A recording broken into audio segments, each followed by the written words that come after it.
संबंध उसी आत्मा से जुड़ता है जिनका पिछले जन्मों का हमसे कोई संबंध होता है, वरना दुनिया की इस भीड़ में कौन किसको जानता है। तो नमस्कार मेरे प्यारे प्यारे बच्चों, आप सबका हार्दिक हार्दिक स्वागत, अभिनंदन। बेटा, अब दीपावली से एक दिन पहले जो चतुर्दशी का दिन होता है उसे बैकुंठ चतुर्दशी भी कहा जाता है। कार्तिक का महीना भगवान विष्णु को बहुत प्रिय है और कार्तिक के महीने में जो तुलसी की पूजा करता है तो भगवान के साथ साथ तुलसी माता की कृपा भी उस पर बनी रहती है।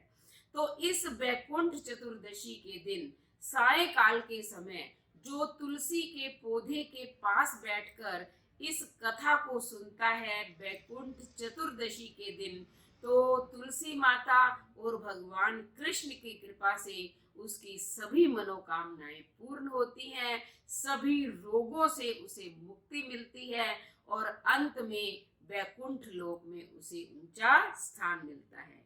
तो बैकुंठ लोक की प्राप्ति के लिए, वहां सभी सुख सुविधाओं का उपभोग करने के लिए हमें इस बैकुंठ चतुर्दशी के दिन इस तुलसी माता की कहानी को अवश्य सुनना चाहिए।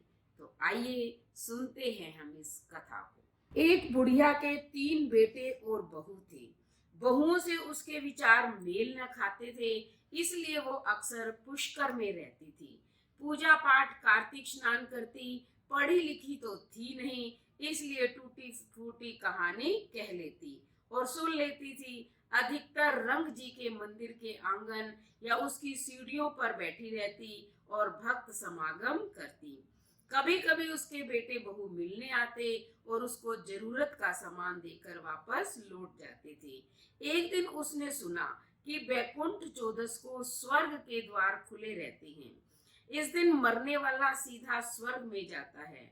उस दिन से वह जब भी तुलसी सीखती कहती, हे तुलसी माता, मुझे बैकुंठ चौदस का दिन देना। जब बुढ़िया की अवस्था गिरने लगी तो वह अपने घर आ गई और बीच वाले पुत्र के पास रहने लगी। उसकी बहू सास से कुछ घुलती मिलती थी। एक दिन किसी की शादी में जाने के लिए वह अपने बेटे, बहू और पोते के साथ जाने के लिए बैठी थी। तभी पोते ने कहा, दादी जी उठो, चलो। दादी न तो उठी न कुछ बोली। तो उसने अपने पिता माँ को आवाज लगाई। उन्होंने देखा कि गर्मी का दिन है, माँ बेहोश हो गई है। उसको अस्पताल में भर्ती करवा दिया। डॉक्टर ने बताया कि इनकी हालत खराब है, कुछ भी हो सकता है। डॉक्टर की बात तुलसी माता ने भी सुन ली और उन्होंने कृष्ण जी को पुकारा, प्रभु ये तो मरने वाली है, बैकुंठ चौदस में तो अभी 4 दिन बाकी हैं, मुझे इसे मरने के लिए बैकुंठ चौदस का दिन देना है। कृष्ण भगवान ने कहा कि तुलसी, यह बैकुंठ चौदस को ही अपना शरीर छोड़ेगी। इस प्रकार उस डोकरी ने बैकुंठ चौदस को ही अपना शरीर छोड़ा और स्वर्ग लोक की प्राप्ति की। ऐसी है हमारी तुलसी माता और ऐसे हैं हमारे माधव मनोहर श्री कृष्ण राय दामोदर। तो हे तुलसी माता, हे कृष्ण भगवान, जैसे आपने उसको मोक्ष प्रदान दी, अपने बैकुंठ लोक में स्थान दिया, वैसे ही हम सबको देना। तो बेटा, कार्तिक में तुलसी पूजा का बहुत ही महत्व है और अभी जो है दिवाली से एक दिन पहले बैकुंठ चतुर्दशी है। उस दिन आप इस कहानी को अवश्य सुने। अगर प्रतिदिन सुनते हैं तो बहुत ही अच्छा है, लेकिन उस दिन तो बहुत ही इसका अधिक महत्व है। आप घी का दीपक जलाना और उसी के पास बैठकर इस कहानी को सुन लेना, फिर देखना भगवान कृष्ण और तुलसी माता की कृपा से सब आपकी इच्छाएं पूरी हो जाती हैं।